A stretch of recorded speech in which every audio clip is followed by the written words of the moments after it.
Hola, bienvenidos al Cuentacuentos de Sfarad.es, donde tenemos de nuevo un texto de Aleph Bet Yoshua y un texto perteneciente también a el señor Mani. Esta novela de 1990 en la que se transcriben 5 conversaciones ficticias con una serie de personajes que a modo de mosaico nos crean la particular visión del árbol genealógico de 6 generaciones de los Mani. A principio de las conversaciones hay unos preliminares de los interlocutores donde se nos cuenta gran parte de su biografía y al final de las conversaciones existen unos apéndices biográficos. Vamos a conocer el desarrollo de la historia de Abraham Mani.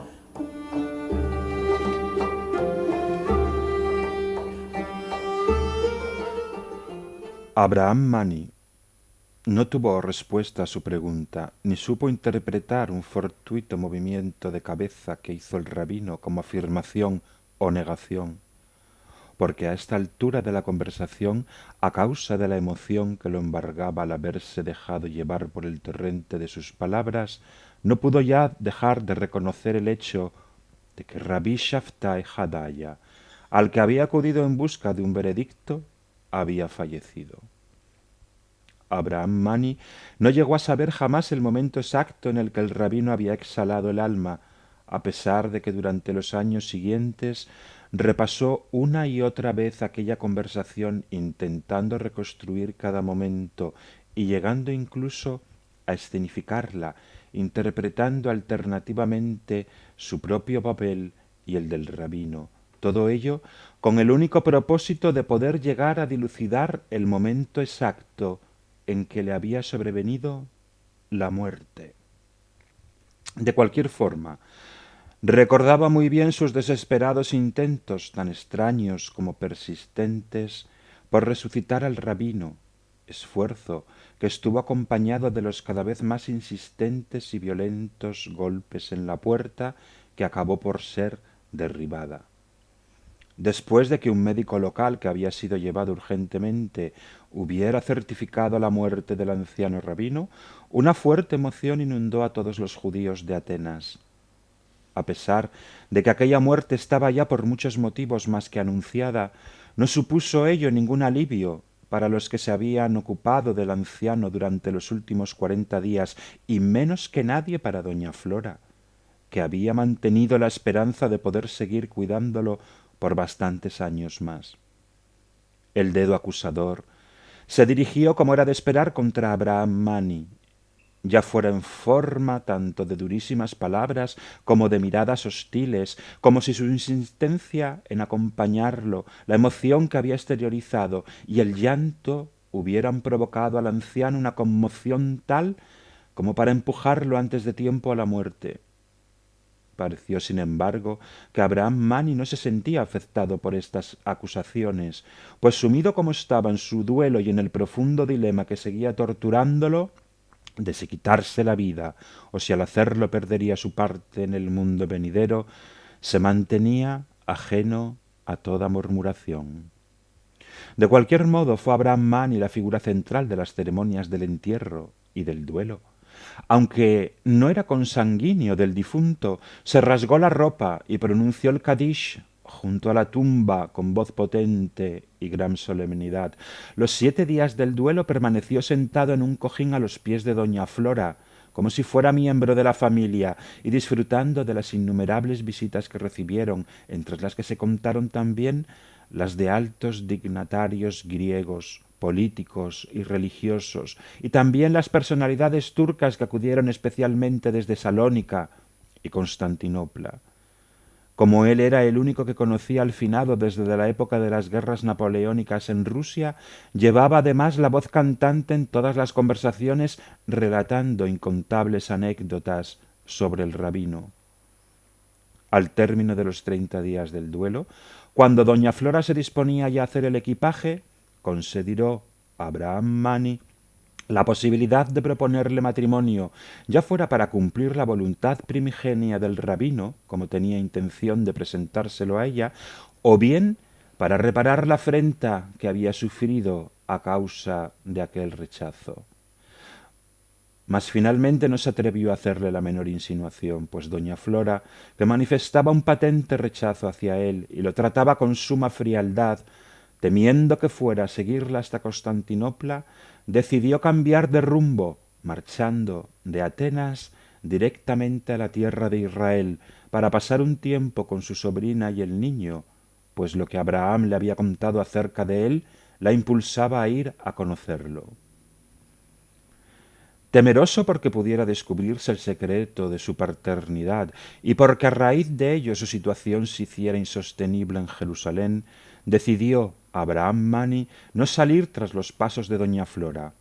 Regresó, pues, a su ciudad, a Salónica, para ver a su hija, a su yerno y a los 2 nietos que de ellos tenía, preocupado todavía constantemente por la posibilidad de quitarse la vida y por el modo de hacerlo.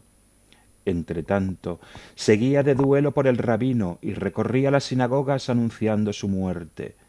Sentía además la imperiosa necesidad de subir los sábados al estrado de la sinagoga en el momento de la apertura del arca sagrada, o ser el último en leer para cerrar el libro de oraciones con un golpe seco que hiciera poner en pie a los fieles y obligar a los cantores a pronunciar completa, en honor de Rabí Jadaya, la oración de los difuntos, destinada a los muy principales y que comienza con los siguientes versículos. ¿Dónde se encontrará la sabiduría y en qué lugar el entendimiento? Bienaventurado el hombre que haya encontrado la sabiduría y que logre hallar la inteligencia. Cuán grande es tu bondad por haberte ocultado a los que temen y servir de consuelo a los hombres. Pero ni siquiera oraciones tan dramáticas lograron serenar su espíritu ni apartar su mente de la cuestión que más lo torturaba, si debía quitarse la vida por su gran pecado o si eso no constituiría un pecado todavía mayor. De ese modo inició una vida errante, como la que había sido del agrado de su maestro, intentando llevar a cabo un simulacro de desaparición. En 1853 se dirigió a Damasco, desde donde le envió una breve carta a su hijo nieto de 5 años, en la que incluía un conesero que él mismo había compuesto, lleno de alusiones. Pero tampoco en Damasco encontró sosiego, por lo que tras la guerra de Crimea, todavía en 1853, siguió camino hasta Irak y se estableció en la zona en la que habían nacido su padre, Yosef, y su abuelo. Las últimas noticias que sobre él llegaron a oídos de su hija y su yerno en Salónica fue que vivía en una pequeña aldea llamada Dahaman, cerca de Mixcahar, un puerto de la antigüedad que el aluvión había ido alejando del mar, ciudad en la que fue rabino y cantor. Se cree que a pesar de su constante duda, murió de muerte natural en 1860, año en que nació Herzl, o en 1861, año en que estalló la guerra de secesión en los Estados Unidos de América. A su muerte contaba, pues, 61 o 62 años de edad.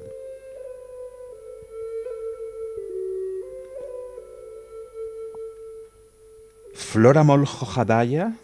sufrió una fuerte conmoción por la muerte de su marido Rabí Jadaya, a pesar de la embolia que había paralizado parcialmente al anciano, dejándolo sin habla, el viaje interrumpido y la precaria situación en la que se encontraban en aquella posada de Atenas, que le causaba inconstantes molestias, halló doña Flora, que no había tenido hijos, un especial placer en dedicarse en cuerpo y alma al cuidado de su afamado y ahora impedido marido, que se había convertido, como también lo describió Abraham Mani,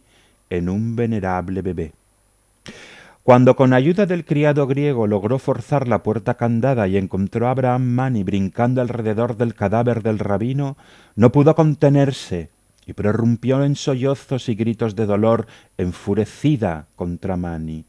Mas enseguida se rehizo, volviendo a recuperar su aristocrático porte que mantuvo durante los 7 y los 30 días del duelo, pasando a comportarse muy comedidamente con Abraham Mani, aunque solo fuera por respeto a su difunto marido. Pero en cuanto hubo finalizado la última ceremonia en el cementerio, decidió cortar con él toda relación y en lugar de regresar a Constantinopla, decidió viajar a la tierra de Israel para visitar a su sobrina, Tamara, y sobre todo por el deseo de conocer al niño.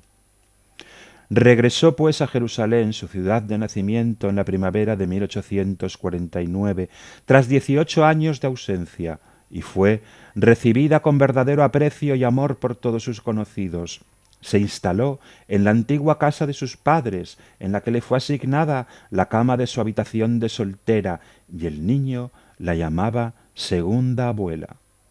El cónsul y su mujer, que acababan de inaugurar la iglesia de Cristo con gran fasto y esplendor, se percataron enseguida de la finura y elegancia de la señora, la tía de Joseph, y le tomaron un gran efecto, invitándola incluso a una velada literaria jerosolimitana en la que se debatió acerca de la recientemente publicada novela David Copperfield, a pesar de que los conocimientos de doña Flora de la lengua inglesa eran nulos. Tamara, por supuesto, no le reveló la verdadera identidad del padre del niño, y doña Flora, que se sentía muy feliz en su tierra natal, incluso se interesó, animada por varios amigos, por la posibilidad de llevar hasta allí, desde Atenas, los restos mortales de su marido, Rabbi Jadaya, para poder enterrarlo solemnemente en el Monte de los Olivos. Pero en 1853, en los días de la guerra de Crimea, llegó de pronto una carta de puño y letra de Abraham Mani, que contenía un poema que había compuesto para su nieto y en el que parecía hacer alusiones a un posible regreso suyo a Jerusalén. Tamara, profundamente emocionada, fue presa de un gran temor y después de muchas dudas y de padecer largas noches de insomnio, no pudo contenerse por más tiempo y terminó por revelarle el secreto a su querida tía. Doña Flora la escuchó horrorizada y aunque pareció que aceptaba la nueva realidad, empezó poco a poco a mostrar cierto rechazo por el entorno, incluida Jerusalén y la tierra de Israel. A finales de 1855, tras el terremoto de Jerusalén y las reyertas entre los griegos y los armenios en la iglesia del Santo Sepulcro, y después de participar en la inauguración de una nueva escuela para judíos que había construido el cónsul judío en Kerem Abraham, marchó doña Flora a Egipto, a Alejandría, ciudad en la que habitaban unos primos de la familia de su padre, Jacob Moljo. No saliendo ya de allí, murió en Egipto, amargada, sumida en una profunda melancolía en 1863 a la edad de 63 años. Rabí Shaftai Hanania. Resulta difícil saber en qué momento de la conversación entregó el alma y si realmente Abraham Mani había estado hablando durante un largo rato con un cadáver. ¿Podía sospecharse acaso que su muerte fuera un ser tan inminente? Según parece, un médico griego local que había sido llamado en el otoño para un primer reconocimiento, después de que el rabino hubiera sido bajado del barco, le dijo a doña Flora que él conocía personalmente en el barrio de Placa, cerca de la Acrópolis, unos cuantos casos de ancianos que llevaban viviendo con ese tipo de parálisis desde hacía muchos años. Pero podría suponerse que aquel pronóstico habría sido exagerado desde el primer momento por el optimismo de doña Flora. No obstante, no debe descartarse por completo la idea de que la entrada de Abraham Mani en la habitación produjera en el rabino una conmoción tal que llegara incluso a acelerar su muerte. Estaba aún con vida cuando a su antiguo discípulo, su querido Pesgado, le formuló la última pregunta. ¿Intentaría encontrar en las tinieblas de su pensamiento alguna sentencia rabínica que mostrase cierta proximidad para con el suicidio? Y por último, a pesar de la fuerte emoción recibida, ¿fue ésta lo suficientemente grande como para causarle la muerte? ¿Habría sido posible retrasarla si todo hubiera sucedido de otra manera? Ninguna de estas preguntas podrá tener nunca una clara respuesta. Es innegable que Rabí Jadaya sintió un gran temor cuando Flora abandonó la habitación y Abraham Mani echó de repente la llave a la puerta y empezó a pronunciar su largo monólogo mientras lo despojaba de sus ropas y pañales. Por eso no es de extrañar que los judíos que allí entraron cuando finalmente se forzó la puerta y que encontraron a Abraham Mani danzando y cantando alrededor del cadáver desnudo con la pretensión de resucitarlo, se enfurecieran contra él, aunque no por ello pusieran en duda las buenas intenciones de Mani.